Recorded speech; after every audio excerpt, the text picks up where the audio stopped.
All right. Welcome to another episode of the Leadership Standard. Proud to have you. Welcome, welcome, welcome.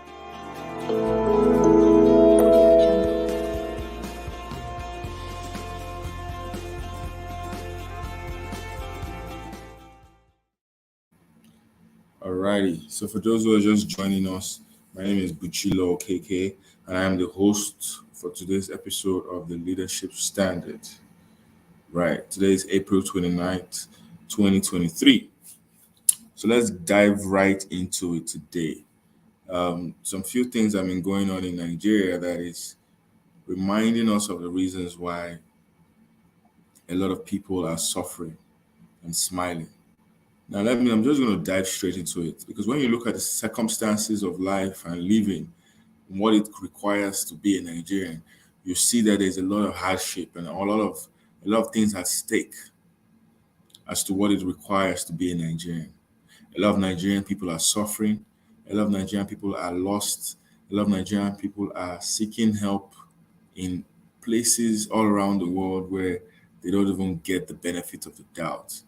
So, what am I trying to say? There is a big problem. There's a big disadvantage and a big disservice when you call yourself a Nigerian, especially in most spaces.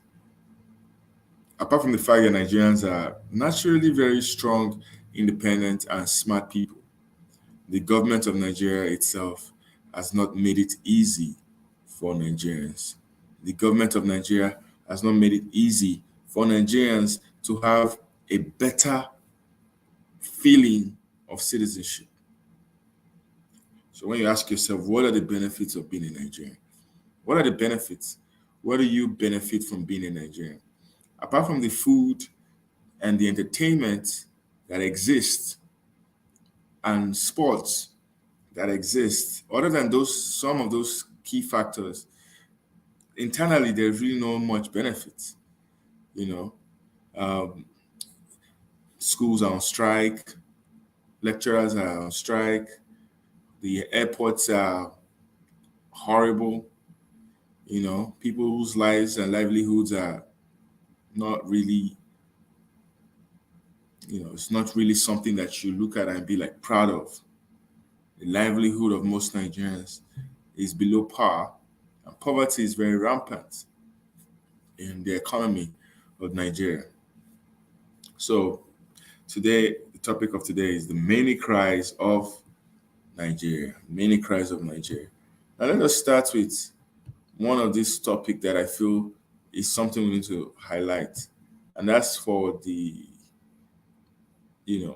people that are stuck in Sudan. All right. So this is one of the topics that I want to bring to the attention of some people. Good morning, everyone. Assalamu alaikum. We are in Sudan. We are Nigerians who are stranded in Sudan. And as they see now, she has people plenty. The embassy they wait for.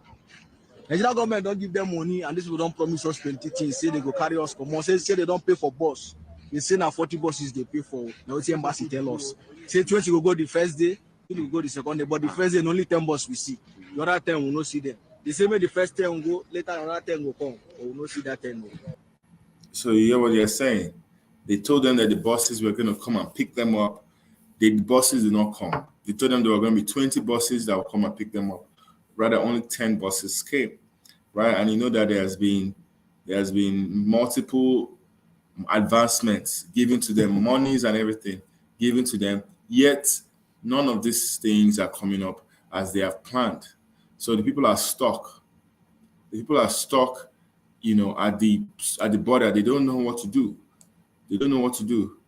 They don't know what to do. So we have to wake up and see what exactly do we have to do. What is the process of all of this? Because if not, we will continue to be in a situation where people's lives are taken for granted. By the way, these are Nigerian people that are stuck in Sudan. Let's continue. So the money where they give them, that was on 26. That was on 26, and today is 27. The rest of us who remain here was supposed to come out today. And the place where they go is very far. By now, we don't suppose they road.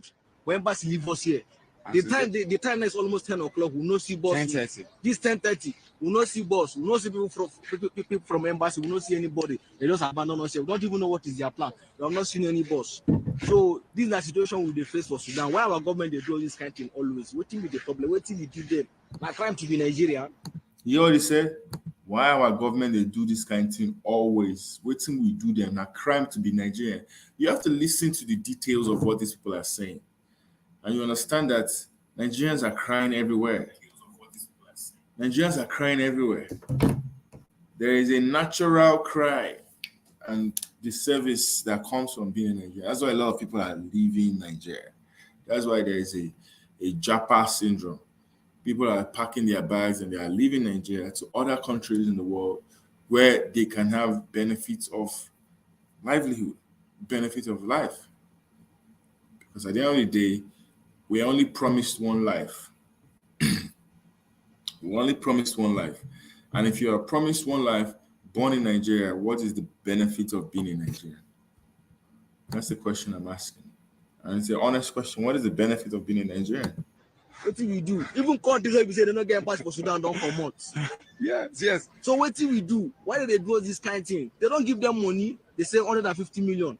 They say money they give them now almost $400,000, and they say they don't pay for the bus. But when they realize, say now when bus come here, they pay the driver before you go come out. No say they pay company. So I beg, make them put us in prayer. We don't go through a lot for the past 4 days, 5 days. Talk about the female, the pregnant, the we children. We have some students here who are also married. They deal with their children. Yeah. They deal with their children, and some are even pregnant and they're stranded. Embassy no provide food, they no provide water. In fact, No medication. School, no medication. Now for one school we did one Jamia Africa and we all of us back like see as the place be. Yeah. Nigerians we the wait make embassy come make they come do something. I beg, make una app up. You see what they're saying? You see what they're saying? No water, no food, no healthcare, nothing. They're just stranded like people with no leadership. That is the problem that people are facing. It's because there is a candid failure of leadership. There's a candid failure of leadership. If there is leadership, all of this will not be happening. Nigerians are going through a dark phase, and there is a many cries of leadership that is going on now. But it's too late because at the end of the day, people have to choose what they want. And if people are not even given the right to choose what they want, and people are imposed on them, then at the end of the day, the benefits will come, will trickle down. The effect of that will trickle down. And at the end of the day, people have to see the results with their own eyes. Right? And as one administration leaves and another administration comes in, let us be reminded that there is a massive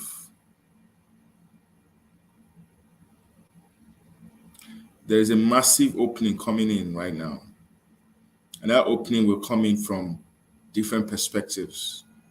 And everyone has to be ready to pick what they want and move on with it. But at the end of the day, the value of life in Nigeria is what will be decided by everybody. What is the value of life?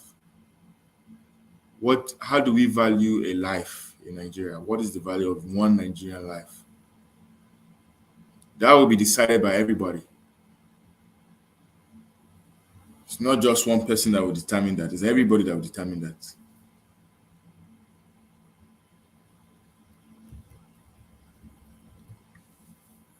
Everybody will determine that. Because when we look at the whole situation now and we see what's happening, we understand that it's in a keg of worms, sitting down in a can of worms.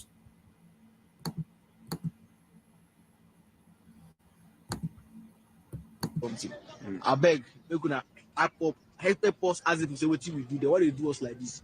We need to leave Sudan. This country is not safe for us. Today is the last day. Today should be the last day for the ceasefire. We need to leave this country. Look at the full embassy talk. They don't give them money, let them do their job. The government has paid. What is keeping them waiting? Where we are going is very far. By now, what is keeping them waiting? What is keeping the Nigerian government waiting? It's a thing of lack of interest. The Nigerian government doesn't have an interest in really solving the problems of the people. If they have an interest in solving the people will not be having to call them for all the problems they face. Do you know why? Because the problems itself will be solved early. So there is a problem. There is a problem when there is a lack of leadership. This is the leadership standard. We analyze and dissect why there is a failure of leadership in the economy of Nigeria. So moving on. Let me show you another video again of these ladies that are also crying again. You know, there's a lot of cry going on in Nigeria right now.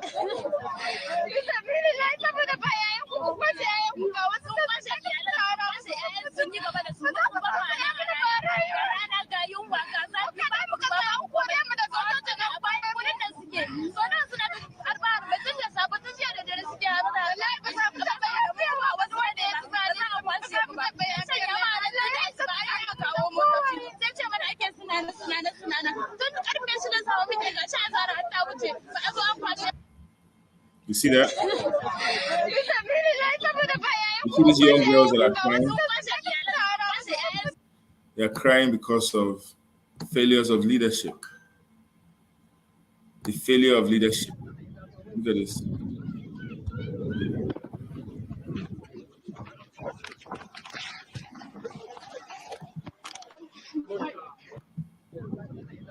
You see? This is the kind of problems that we are facing as Nigerians. But most people don't know that at the end of the day, all these things is a thing of failure of leadership. When you see people running like this, you think they're running for safety. Because at the end of the day, they still have to run back for safety. The Nigerian government has to do something to help its people. If not, it has to decide if the people should find alternative options. We cannot continue to rely on a government that is failing and constantly trying to hinder the people from success. No. We have to ask ourselves, how long will this leadership failure continue? And there needs to be accountability. People have to be held responsible when they fail in their leadership duties. People have to be held accountable.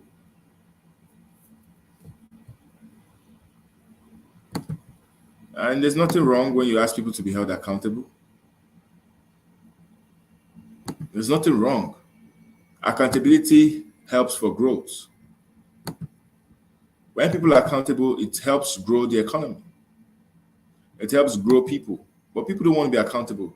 Like this set of people, they were held to be accountable. Look at what this guy was doing. See what the police was doing. These guys don't do anything. They don't do anything. She will not see Nigerian police. She will not see Nigerian police. Okay, they hear and saying, but I don't see them like this now. I don't see them.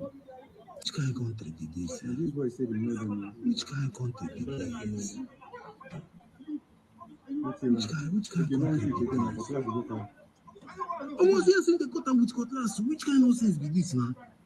See what the police they do. See what the police they do. See what the police they do. Inside person compound. See what the police they do. What they cut them with like Jesus Christ. What think nah? See them. See their face. The police they do for widow. This video go go. See, these guys don't do anything. They don't do anything. She will not see Nigerian police. She will not see Nigerian police.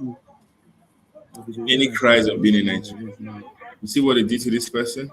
Which kind of country did this? You see how they continue to harass, molest and and insult Nigerians, which kind of nonsense be this? putting their fellow parliamentary servant. See what the police they do. You see, that's the kind of problem that we are facing as a country. And when we ask ourselves, is this how we're going to continue? Where people are being harassed like criminals in their own country. Nobody is held accountable for such a thing. When you see scenes like this with the police threatening, assaulting, what exactly is it a crime? Is it a crime to be a Nigerian? Is it a crime to be a Nigerian? And this is what we're asking, the many cries of Nigeria. Many cries of Nigeria. Anyways, I want to just say some few things before I leave. This is another story that I feel we need to talk about. The Nigerian army facility lacks even paracetamol to take care of injured personnel. Paracetamol. They lack even paracetamol to take care of injured personnel. Paracetamol. So what then is the problem? Why don't they have paracetamol? Some of the soldiers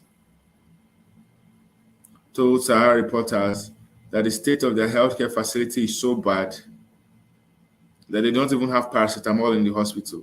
So they buy drugs from chemist shops and pharmacies in the town.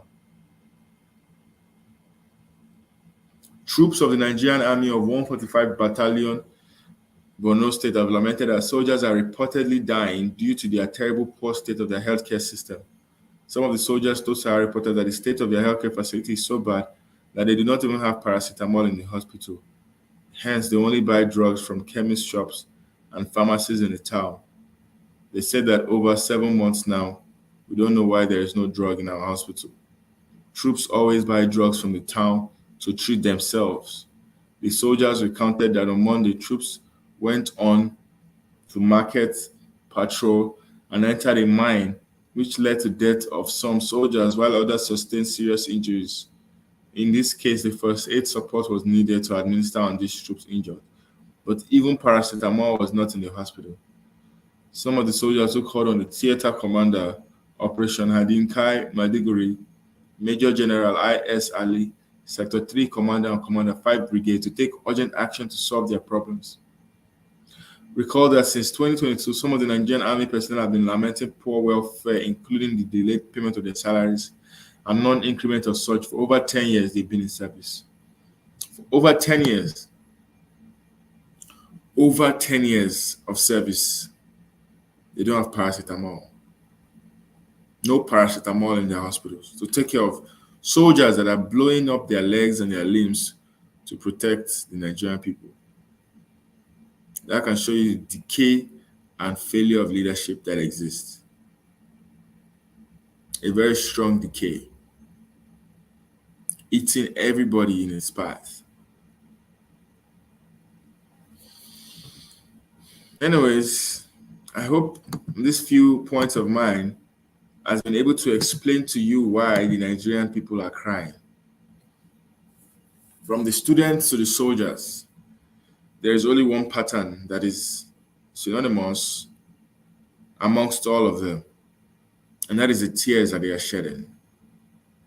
Those tears are in a constant flow, seems sometimes even to be unending, from one decade to another decade. From one generation to another generation, it seems like every person is picking up this particular failure and passing it on to the next generation. At the end of the day, we have to ask ourselves, for how long will this continue? For how long will this continue? Let us remind ourselves this. As we think on this, I see you next time. Thank you for being a part of my show today and for watching. Have a wonderful day.